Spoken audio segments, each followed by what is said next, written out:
Hello and welcome to Non-Stop Wrestling Chat. My name is Barry and I want to say a big Merry Christmas to all you guys out there. It's Christmas Eve, we're sitting down, we're relaxing, we're going to do a Let's Talk About It, the last one of 2021, and it's the huge question, who is better, Sting or Undertaker? Guys, before we get into today's show, don't forget to hit like, subscribe and that beautiful notification bell. Go down in the comments below and let me know who you think was better, Sting or Undertaker. And let's get into it. Now, I've asked a few people, SCW Steve, Beyond the Ring podcast, and a few others. Most of them are siding with Undertaker. There's a few out there with Sting. And as you all know, Sting is one of my favourite wrestlers of all time. From his Suffer stuff all the way through. I love this guy's work, and the same goes for Taker. So it's really, really hard. This is actually the 4th or 5th time that I've tried to record this.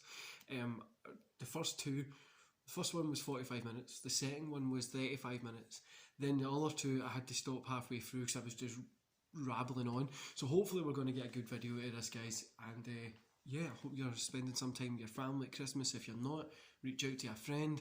If you're not, go online and play some games or watch some wrestling and just enjoy the day, because it's a day everybody just gets to be happy, or try to be happy, and aye, let's get into it, guys. So, my dream match of all time is Sting versus Taker. That would be the match that, if I could go back in time and make something happen, that would be it. Obviously, I mean, in wrestling, there's a lot of other things I could go back in time and fix. But that's what I would want. I would love them as a tag team as well. I think Sting Taker as a tag team, Sting Taker Kane as a little kind of group would be great as well. I just don't think it would be amazing. That feud could just be insane. Like, if it was me, I would have done everything to bend over backwards and get Sting in. Have Sting versus Kane at a Rumble. At No Way Out, have Sting versus Triple H. At WrestleMania, have Sting versus Undertaker, and then have that go on for 3 months. And then have Sting go up against somebody like a young guy, like a Brock Lesnar or a Kurt Angle feud he could have had, Shawn Michaels, and do you know, like, back in that 2002 period when Shawn was coming back, there's a Sting versus Shawn, Sting versus Jericho, Sting versus... Do you know what I mean? There's a lot that we could have seen that we never will, which is disappointing. But the best one always, cherry on top of the cake, is Sting versus Taker. But let's look at this question a wee bit more in detail, right? Like I'm going to say, guys, if any of these people ever end up seeing this Sting or Taker, this doesn't mean I don't like yous, but at the end of it, I would love to have yous on the podcast, and I would love to talk to these people because it would make my childhood self scream like a little bitch. But let's get into it. So first of all, let's say Sting and Taker, they were never on the same level. Maybe that WCW period we saw Sting be up there with Taker, but Taker has been at a higher level for a longer period of time, and that's just the way it is. TNA never really competed with WWE. AEW obviously is a little bit now, but to people who maybe just watch wrestling that's on just normal TV, probably haven't seen Sting since WCW. So he's 20 years he's been gone for those people. But Taker has always been that main guy in WWE for so long, and I would say for a little bit too long, especially those last matches that he was having there.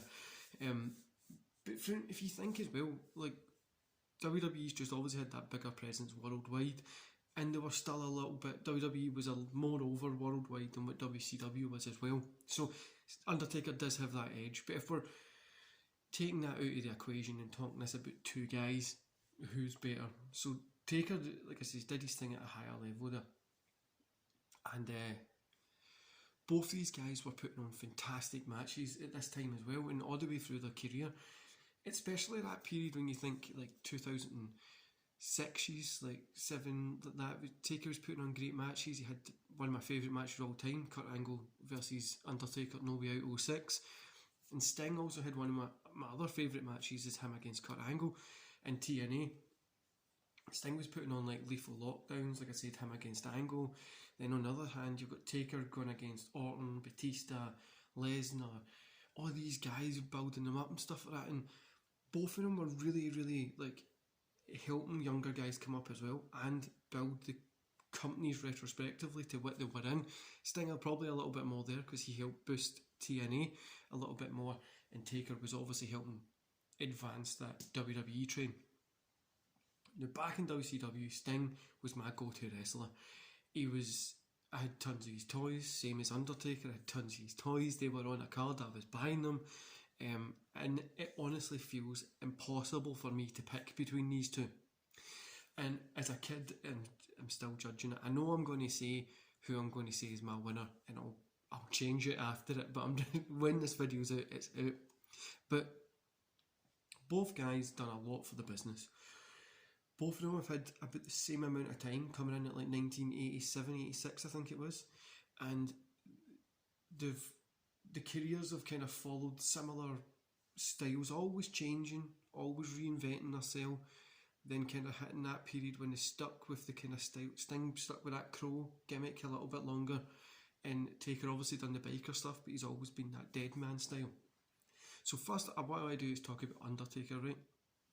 And then we'll talk about Sting. So, just before, I want to premise this as well. I know Sting faced Taker when he was Mean Mark, I think it was.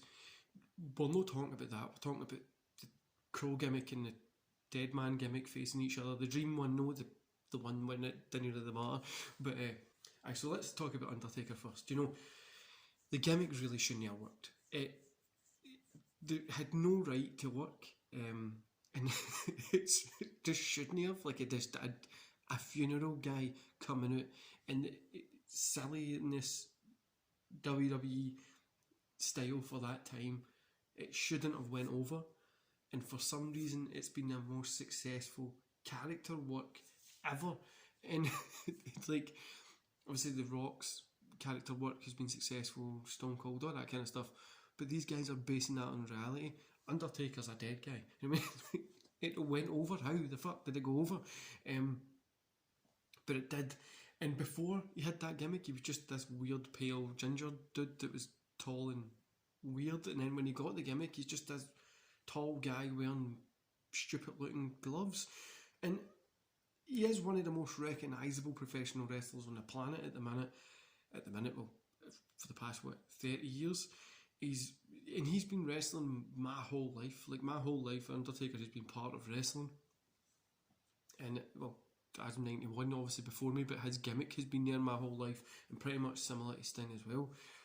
And the moments that he gave us as well, you think the Hell in the Cells moments that he's had, the going against Austin, Buried Alive matches, his stuff with Mankind, his matches with The Rock and Kurt Angle and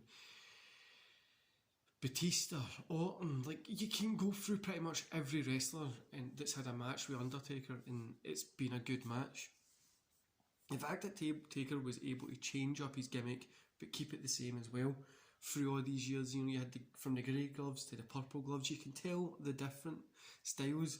And then, like, when he had the Dead Man, like the 97ish look, but then he had changed in 98, 99, came back as a biker, had a few phases of the biker, went back to the Dead Man, had a couple of different phases as the Dead Man there. And just changing that kind of stuff as well was really cool for me as a child to see that. And this guy has gave me, honestly, some of the best memories of me being a child. I remember a DVD was coming out, right, and it was a Undertaker 3-disc anthology Dead Man DVD thing. And yeah, HMV had a list that you had to sign up for it. So it was like a day earlier exclusive. So I signed up for it, I got it, and I remember my gran went and picked it up for me. So came in from school, it was there, and I spent the whole weekend watching it. I just went through all this DVD, and I even to this day, I love going back and watching this, everything that the Undertaker's done. I think it's great. I really think, and it just shows as well, he lasted the kind of test of time, you know what I mean? Like, when he was that Taker Kane versus the DX Saudi match was terrible, but we still were like, maybe it's going to be good, but it wasn't.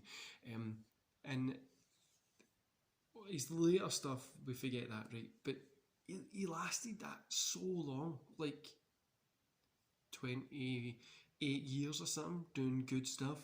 Obviously at the end it was normally just a WrestleMania or something, but we were always looking forward to him coming. I think the ending career should have probably been when he lost at WrestleMania against Brock Lesnar. maybe he could have had a couple more after that, but it just felt like the mystique of Taker was gone. Do you know what I mean? Like, I feel like we had a match or two that was good after that, but we didn't really get that great feeling of it. And there's so many standout moments in this guy's career. Honestly, from me being a kid and all the way through to now, there's so many standout moments in Taker's career. Let's talk about Sting. Yeah, I know I'm a huge Sting fan. You know I'm a, and I'd say Sting's one of my all-time favourite wrestlers. Like the Undertaker, he's been able to change his look. He's been able to kind of re-evaluate with the times, but stay similar to that Crow gimmick. Do you know what I mean? Like, he's had the Suffer Boy stuff, and he was called Sting. Then he changed to the Crow guy, had the red paint, back to Crow, and then it's just kind of he started speaking when he went back, and he kept similar stuff but added wee bits on, maybe a different style of face paint or whatever, and then had the Joker Sting, and then now he's in AEW, and I'd honestly say some of Sting's best work was in TNA, and it's a shame because a lot of people didn't see it, but it really was a lot of great work there. And then if you look at WCW, you've got Flair, Hogan, Hart, Booker T, just a ton of people that he went up against. You know what I mean? I can't go through all the lists, but he went through a ton of work and just really fun matches. Some of my favourite ones are Lethal Lockdown in TNA as well. Even though his main event Mafia stuff was weird, but it was still good. And Sting's kind of been a face for his whole career, and Taker has been like that heel tweener guy. Do you know what I mean? He's always just been that style. He's not really been changed anything different. And Sting has honestly gave me some of my favourite moments from WCW and TNA at that teenage period when I was watching TNA and I was really getting those fun and interesting moments of professional wrestling, like a smaller company, and seeing that was really fun. And also then when you look at what he done in WCW, that was fantastic as well. Like how he was a Suffer gimmick, he changed to the Crow. Even when he got the red face paint, I was over for it. And I just remember watching him on the TV. It was on Channel 5 and being obsessed with this guy because he was just like the Undertaker. And even back then I was like, I want to see Taker versus Sting. But there's so many good moments both these guys have gave me. And to kind of ending the both of these guys' careers, Taker went against AJ Mania, which was a fun match, and it was that kind of TV cinematic match style that was fun, and it was a good way just to be like, that's it, done. Sting is still in AEW, but if we go back to Seth Rollins in WWE, that match was a little bit weird. He got injured and he was just done. And then obviously in AEW, I feel that's him getting his little goodbye part a little bit better, and he's putting on some fun work. Like when he first came in, it wasn't the best, but I think it's cool to see him still going, and it's cool to see two different guys. Now obviously Sting's had a lighter schedule. Because when I was looking at the matches, I think Taker's 800 and something, almost 1,000. And Sting's like a little bit under that. Now I don't know if that was TV shows or house shows and stuff like that. I'm not 100% sure, but you can see Sting's had a little bit of a lighter schedule, and that might have helped him at the later stage of his career. But the two of them have give us stuff that we're going to be getting those goodbye moments from Sting eventually. Taker has gave us that goodbye moment. Now, before I get to the overall, the answer to the question, I want to talk about that match that could have happened between Sting and Taker. Now, I don't think it would have been the best match in history, but I think if you had those two tie it up at WrestleMania, Sting with the slick back hair and the paint, Taker with the just in that ring ready to go. Do you know what I mean? I feel we could have got something great, and I feel they could have done a tag match, could have kept them in a tag team for a year, and then they turn on each other. Kane's there as well, and there's a lot they could have done with it, and I feel that we missed out. And like I said at the start, we missed out on Sting versus Shawn Michaels, Sting versus I know there is stuff out there that we see, the Christian wrestling thing that was out there, that they had like a thing in the ring, which I'm sure is on YouTube somewhere, or maybe I just I'm sure I've seen Sting and Shawn Michaels were either on the same card, or there was it was that weird period between when Shawn wasn't in WWF and then came back. And right, I took a break there to try and Google that match. I can't find it, but I'm sure it happened somewhere, or it was like the two of them were in the ring for a Christian thing, or it was like some shit, right? But like, we could have had so much stuff that happened and we never really got it. So overall, guys, the question is, who is better? No, I don't think there's a debate on this. There is so much that we can go back and watch on the WWE Network and watch both these guys, and we can see who is at the higher level. Now, you all know I'm going to be a wee bit biased here because I love Sting. I think his gimmick's great. I like Taker as well, right? Don't get me wrong, I think Taker's amazing. But Sting for me has always just been somebody that I really enjoy watching all the time. And that's why this answer might shock some of you. It's the Undertaker. I had to pick the Undertaker. He done it at a higher level for a longer time. And even when I was at that 11, 12, 13 stage, before going to high school,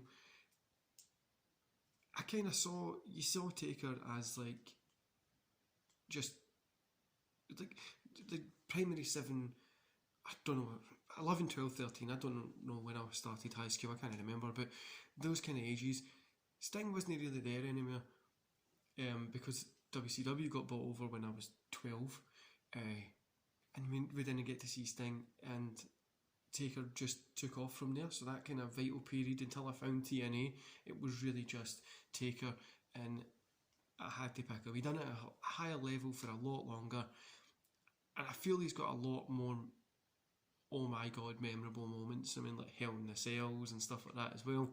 And that's how I feel if Taker ever did step in the ring with Sting, I think that those two could have had some of the best matches and could have set up for some of the greatest professional wrestlers ever, which they are, but I just feel they're missing that crown for them to get it. Now, the one thing is, we're never going to see this match again. We all know we're never going to see it again, but it's always good to fantasy book it. And I think Undertaker done it at a higher level, and I honestly feel shit for saying it because I love Sting, but that's the answer for me. Anyway, guys, like I said, let me know in the comments below who you thought. I hope you enjoyed this video. I know I did rabble on a little bit, and I've hopefully got it under 20 minutes. So enjoy the rest of your Christmas. I hope you get everything that you wanted tomorrow, and I'll see you back here in 2022. I've got 1 or 2 videos coming out next week, but my reviews and stuff are going to be off, so I'll see you back in 2022. See you later, guys.